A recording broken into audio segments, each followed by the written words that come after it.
update on this particular story to try to ask the question to authorities, what really went wrong in this particular instant, in this particular bank robbery that happened in Carriacou just a few weeks ago? I know it seemed like it was a longer time between then and now. There've been so much stories that's happening, but I don't want to lose focus on this particular story because there are still a lot of unanswered questions which we're trying to understand. Now, you guys remember this case?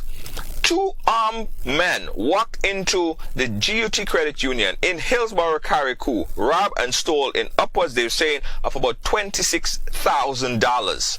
It was broad daylight robbery. They have video footage. There are pictures that circulated with these two men. So, if it is video and photo, where are they? What actually happened in this particular case? So we asked the question, we went in and we did our own investigation. We asked the question to try to find out what really happened. And some of the information that we got was kind of shocking, right? It is damn near shocking. Now, if you know Carriacou, sweet little Carriacou, which it's a lovely place, and this type of stuff don't happen in Carriacou. If you know Carriacou and understand where the police station is and where the GUT Credit Union is, you will understand it's about a 2 to 5 minutes walk. You could get from the police station to the credit union in less than 5 minutes. I swear, if you just walk there. It's a small place, right? So what took police so long if it then took the robbers about 5 to 10, possibly 15 minutes, or possibly less to get in and out of there? Now, we did some reporting and we was told from very, very reliable source familiar with the story that after or at the point when one of the clerk at the back, she was not seen, she saw what was happening with the robbers and the guns and how he held up the clerk and the security. She went ahead to phone police, but while trying to get the police attention to hurry up this matter and get police here as quick as possible, she was asked a series of unnecessary questions that slowed down the process of getting police there to capture those. Secondly, we was also told by a very credible source that is very familiar with this story inside of the Carriacou police station that the police in Carriacou simply couldn't find their firearms because there is a place, a certain area, a cheese or a lock where the guns are kept inside of the police station, and they couldn't find the key because I was told by a very credible source again that the person who would then have the key for that particular lock was not on the island. This is getting even worse. I don't understand this. I really understand this, right? But bear with me here as I try to get this information out there.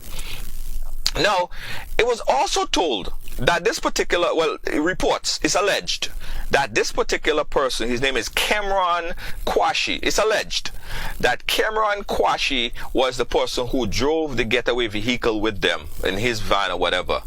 Cameron Kwashi was arrested and charged, I believe, and he's right now out on bail. His defense is those guys put guns to his head and made him do it and transport them back to Wynwood, another part of the island, where those guys then get away, alleged to have gotten away on boats. Here is another question. Does Carriacou have any means, or the police officers have any means of conducting a high-speed sea chase? I'm told that on the island there are no Coast Guard. So even if it was a situation where the guys were getting away and needed to be chased on the sea, it could not have been possible. So 3 breakdowns right here. First, after the clerk would have called the police to advise them as to what happened, it took police far too long to get from point A to point B. That's one.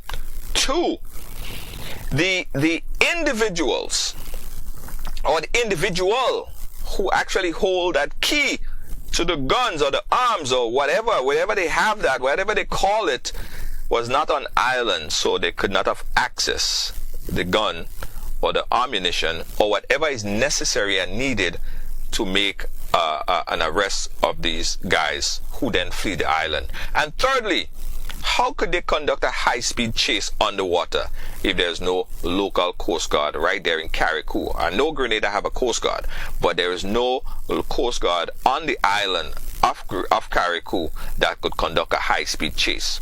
So I'm hearing that those guys get away. It's alleged as well that one of the guys might be from St. Vincent and one might have been from Trinidad. That's all allegations at this point. But if it is the case right now, there should be, and I know there is, a synergy between the law enforcement of St. Vincent and Trinidad and Grenada and the rest of the Caribbean. So the questions still remain. Where are those guys?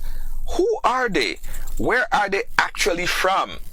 And could they be looking out to possibly conduct a second type of not even copycat, serial bank robbery?